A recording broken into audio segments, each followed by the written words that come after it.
So dahil natapos na yung aking agenda, so ito na naman yung susunod kong project. So magsasaing muna ako. 4 na takal yung aking sasaingin kasi para hanggang tomorrow na rin namin ito para pag gusto ko sinangag ulit. So meron kaming isasangag. So yan na nga, nilagyan ko na siya ng 4 na takal din na tubig. So, syempre pupunasan natin yan dahil rice cooker yung ating lulutuan. Parang hindi naman alam ng iba. Hindi, share ko lang to. Tapos ito pala yung aking lulutuin for today's videos. Sitaw. Napakasariwa ng sitaw na to kaya masarap to i-adobo.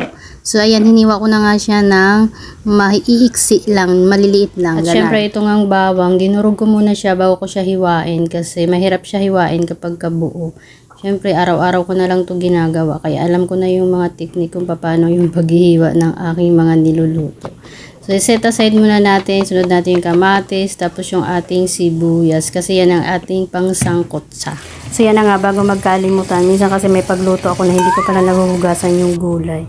Kaya naman hinugasan ko na para hindi ko na makalimutan ba. At ito nga, sunod kong hiwain yung tofu. Tinanggalan ko muna ng tubig. Kasi naman, meron tubig ang tofu.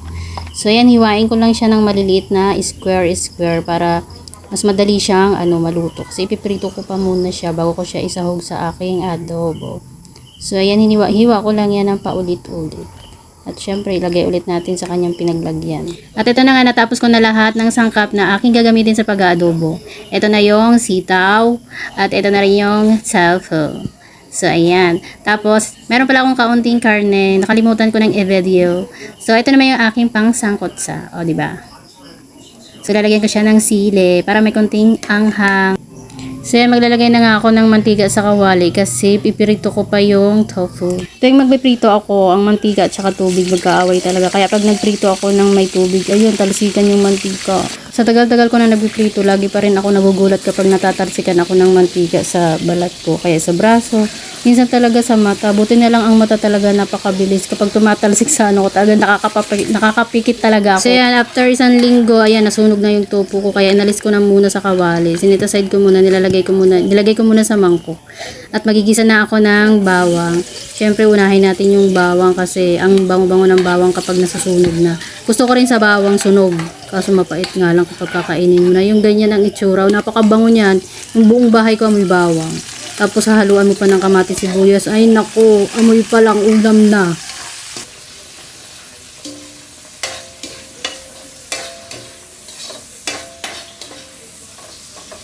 So yan, gigisa na natin tong ating kaunting baboy. Dahil ito talaga yung magpapasarap sa aking adobo.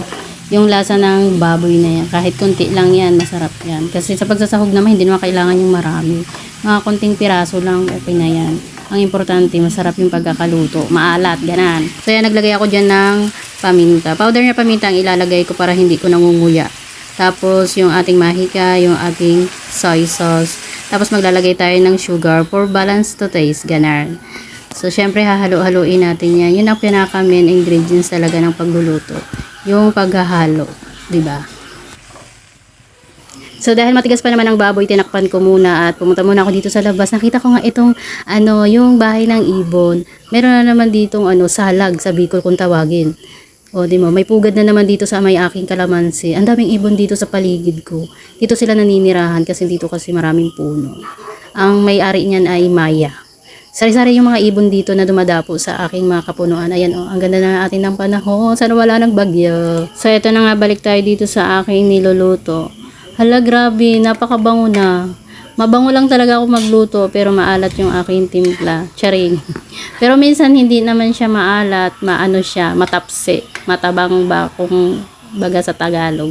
So yan, nilagay ko na nga itong tofu at nilagay ko na rin yung sitaw. Kasi luto na yung karne.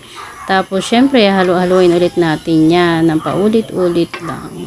Tapos, naglagay pala ako dyan ng tubig para maluto yung ating sitaw. Tapos, tatakpan ulit natin yan.